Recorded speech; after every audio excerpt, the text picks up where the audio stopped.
J'ai une longue expérience auprès des enfants qui sont en échec ou en refus scolaire. Et ça me permet de parler de quelque chose qui est important par rapport à l'apprentissage en général, par rapport au fait de réussir ses études et indirectement aussi de parvenir à se frayer un chemin dans la vie. Je parlerai donc du besoin d'apprendre, mais aussi du désir d'apprendre. Et je pense qu'il est toujours utile de les distinguer. Il y a des enfants donc qui ont des échecs, on appelle ça comme ça, des échecs ou des refus scolaires. C'est-à-dire des enfants qui avaient plutôt de bons résultats scolaires et qui d'un coup ne parviennent plus. Qui peuvent dire par exemple je ne comprends plus, mon cerveau ne fonctionne plus.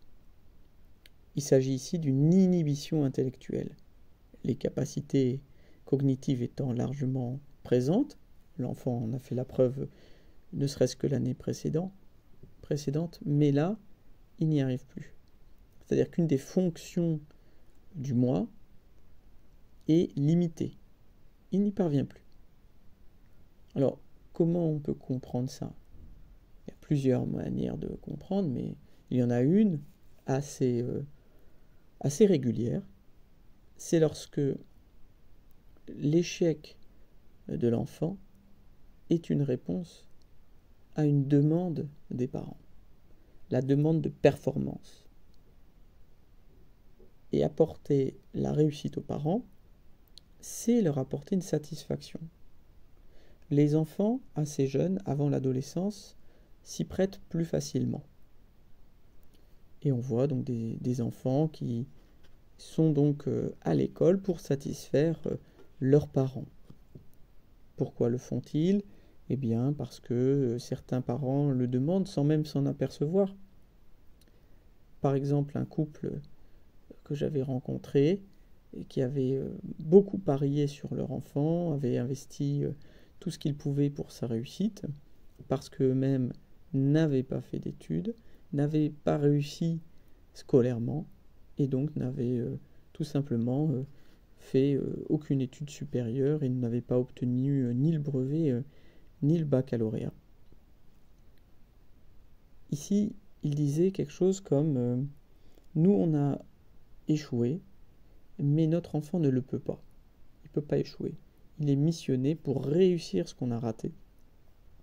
Et ainsi, vous avez un enfant qui peut très bien performer, comme on dit de nos jours, puis tout d'un coup, qui est affecté d'une panne cognitive. Voilà, c'est la panne. L'inhibition intellectuelle, il n'arrive plus. Devant la demande écrasante de l'autre, il s'écrase. Il était une sorte de bouche-trou pour sa famille, un objet de jouissance, mais à l'adolescence, cette idée d'être juste un objet de jouissance ne lui est plus supportable. Il y a une protestation inconsciente, puisque l'enfant, lui, ne dit pas quoi que ce soit consciemment sur ses parents. Il les trouve parfaitement justes dans leur approche. Il n'entend pas, si ce n'est qu'inconsciemment, que la demande qui est la leur a fini par grignoter un espace qui lui était singulier, celui de son désir d'apprendre. Il a découvert inconsciemment que les autres pouvaient se droguer avec lui, l'utiliser comme un produit qui ne doit jamais manquer. Et donc, c'est pourquoi s'il ne doit jamais manquer à l'autre, eh bien il ne peut jamais manquer pour lui-même, et il ne peut pas désirer. Et on a donc des enfants qui vont être dans de grandes performances scolaires quand il s'agit de restituer à l'autre ce qu'il veut, donc son savoir. C'est des enfants qui sont excellents, par exemple, dans toutes les matières où il faut recracher son savoir.